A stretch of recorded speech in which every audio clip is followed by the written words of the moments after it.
Shalom, shalom. Selamat pagi, salam berkemenangan. Kita bertemu lagi di saat teduh berkemenangan pada pagi hari ini. Hari yang indah yang diberikan Tuhan bagi kita. Kita bersyukur, kita berterima kasih karena Tuhan baik dan Dia adalah pengharapan kita. Mari kita hampiri Tuhan dengan menaikkan pujian. Jiwaku merindukanmu, ya Allah yang hidup.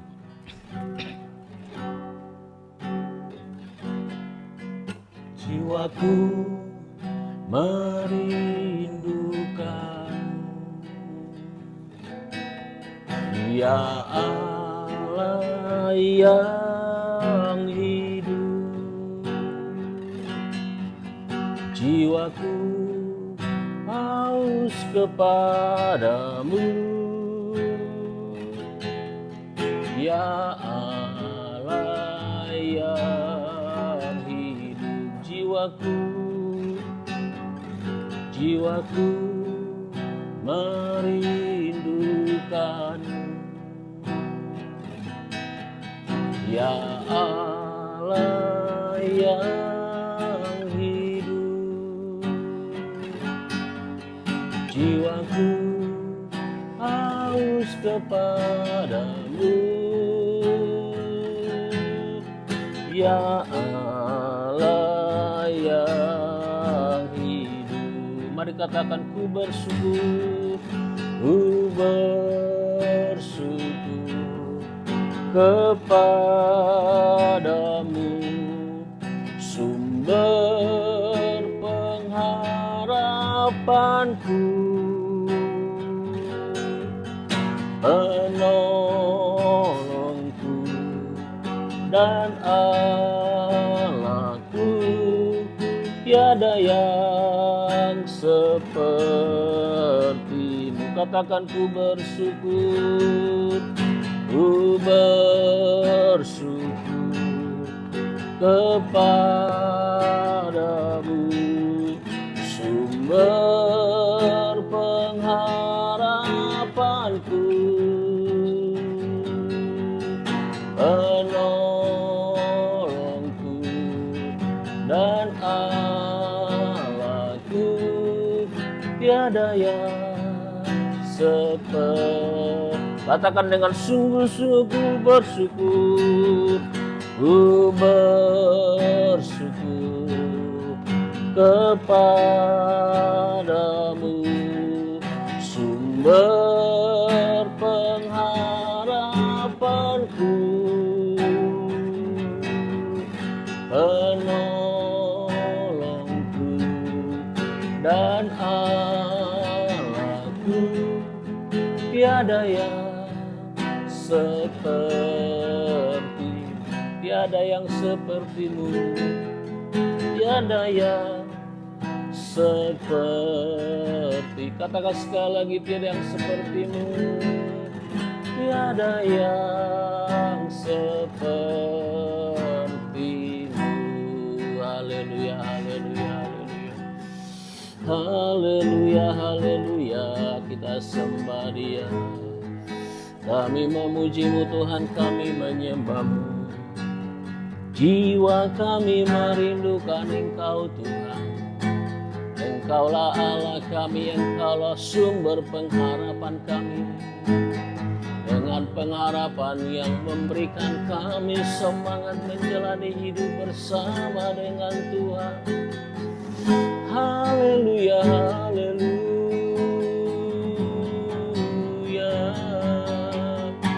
Bagimulah segala pujian, bagimulah segala hormat. Engkau Allah yang berkuasa atas hidup kami. Kami memujimu Tuhan, kami menyembahmu. Haleluya.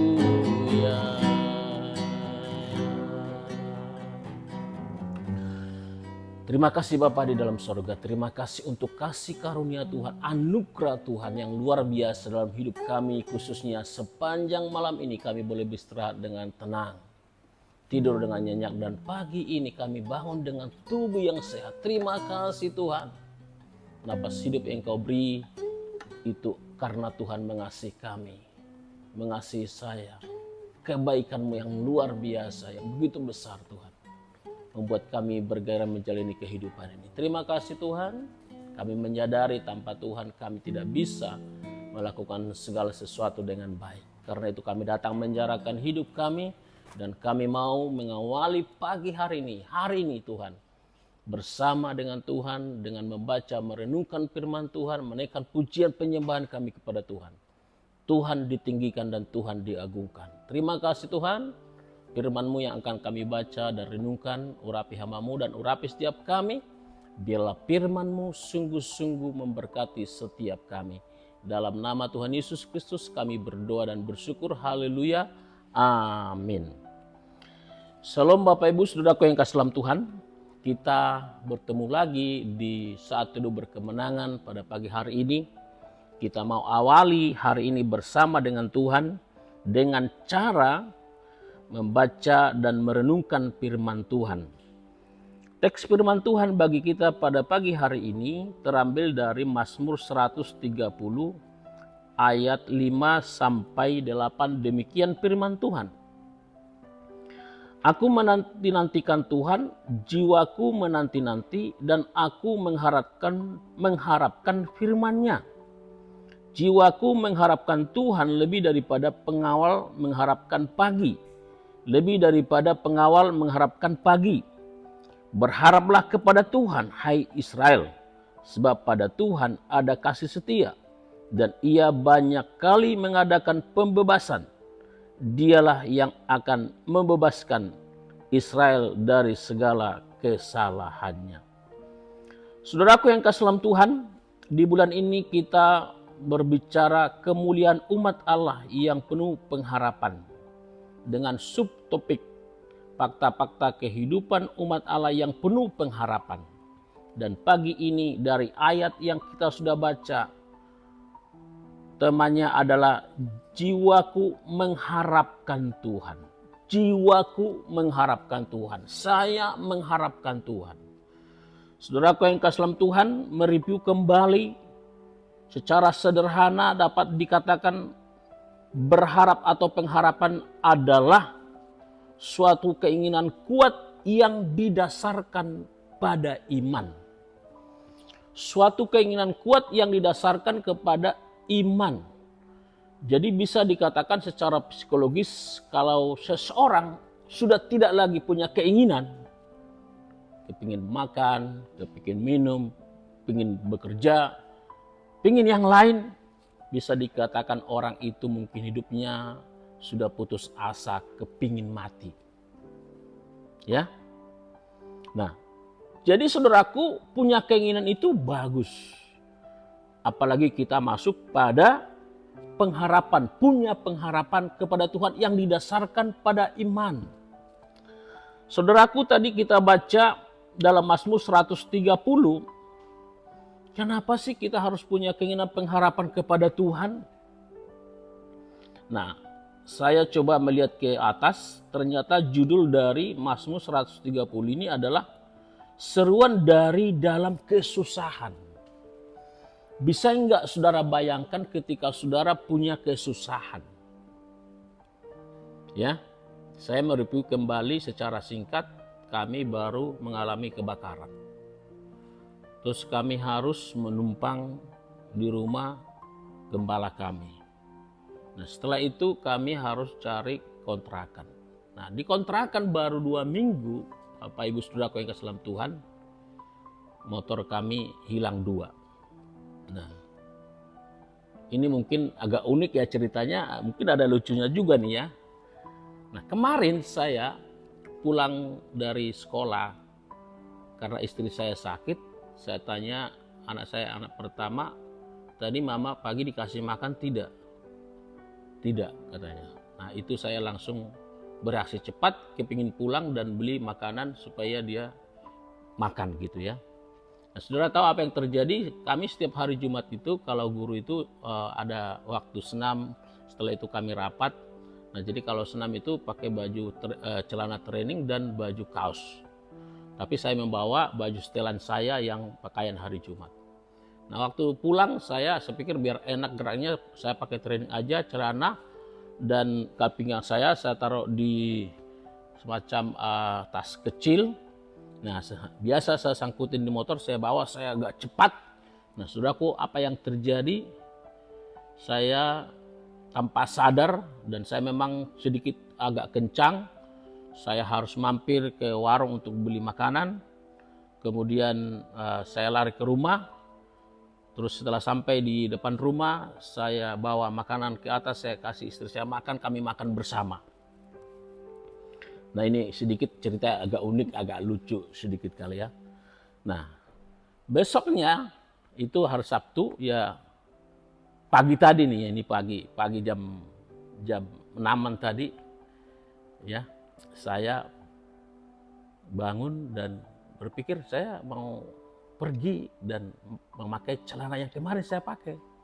Nah, saudara yang kasih dalam Tuhan, itu celana ternyata sudah tidak ada, dan entah di mana jatuhnya saya nggak tahu, dengan ikat pinggang. Nah, istri saya sedikit bergurau, wah masa itu aja hilang gitu. Tapi saya mengatakan saya mau lihat ending akhir dari cerita ini. Apa sih yang Tuhan mau lakukan? Saudaraku yang kasih dalam Tuhan, ketika saya membaca judul ini, saya merasa ada dalam kondisi dan situasi ini sama banget gitu, persis kayak sama banget gitu ya. Seruan dari dalam kesusahan. Nah, ada lagu kan, dari jurang yang dalam aku berseru. Nah, seperti saya pribadi merasa ada di jurang yang dalam, di dalam kesusahan yang begitu luar biasa, saudara. Nah, ketika saya ceritakan ini di kumpulan arisan kami, saudaraku yang kekasih, mereka wow gitu kan, merasa heran kok segitunya, dan dalam bahasa Batak apa dibilang itu tadi malamnya. Jadi mereka ikut juga berduka. Saya bilang nggak usah berduka. Nah, saya syukurin aja, pasti ada maksud Tuhan dari semua itu gitu ya. Jadi orang melihat sepertinya kok Pak Rusel dan Ibu Enda dan Anne Bening Angelin seperti tidak punya kesusahan gitu. Kenapa saudaraku? Karena saya sudah mengerti ayat ini. Ya. Apa yang dikatakan di sini, menanti-nantikan Tuhan, jiwaku menanti-nantikan Tuhan, jiwaku mengharapkan Tuhan.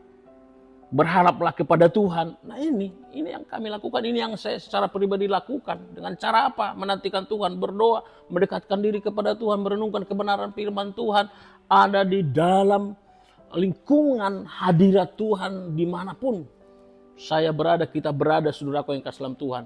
Sehingga saya bisa menghadapi kondisi dalam bahasa Alkitab yang kita baca ini dalam kesusahan.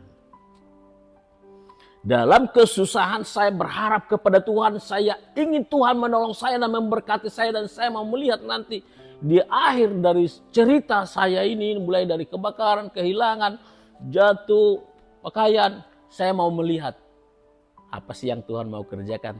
Belum ketahuan nih, tapi saya yakin dan percaya ada sesuatu yang Tuhan mau kerjakan dalam hidup saya, dalam hidup kami.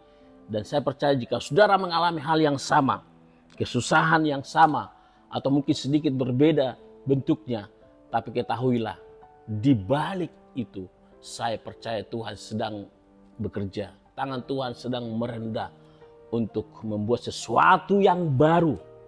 Saya yakin apa yang dikatakan Tuhan kepada Ayub di pasal 42 itu, Tuhan akan memulihkan kehidupannya dan mengembalikan segala sesuatu yang hilang. Itu sedang saya dalam tanda kutip menuntut Tuhan dengan iman, atau dengan kata lain, saya mengimani Tuhan akan memulihkan dan mengembalikan segala sesuatu yang hilang. Jadi saya tersenyum saja dengan kejadian itu semua, karena saya yakin Tuhan ada di balik semuanya itu. Amin untuk firman Tuhan. Kita datang kepada Tuhan, kita berdoa. Terima kasih Tuhan, hamba-Mu selesai menyampaikan firman-Mu. Setiap kami yang mendengar, biarlah diberkati. Kami punya pengharapan, kami menggantungkan pengharapan kami kepada Tuhan. Kami punya keinginan yang kuat kepada Tuhan, bahwa Tuhan bisa sanggup menolong kami, memulihkan kehidupan kami, menggantikan segala yang hilang dalam kehidupan kami. Kami percaya Tuhan, pemulihan itu pasti terjadi dalam hidup kami. Terima kasih Tuhan. Dalam nama Tuhan Yesus kami berdoa. Amin.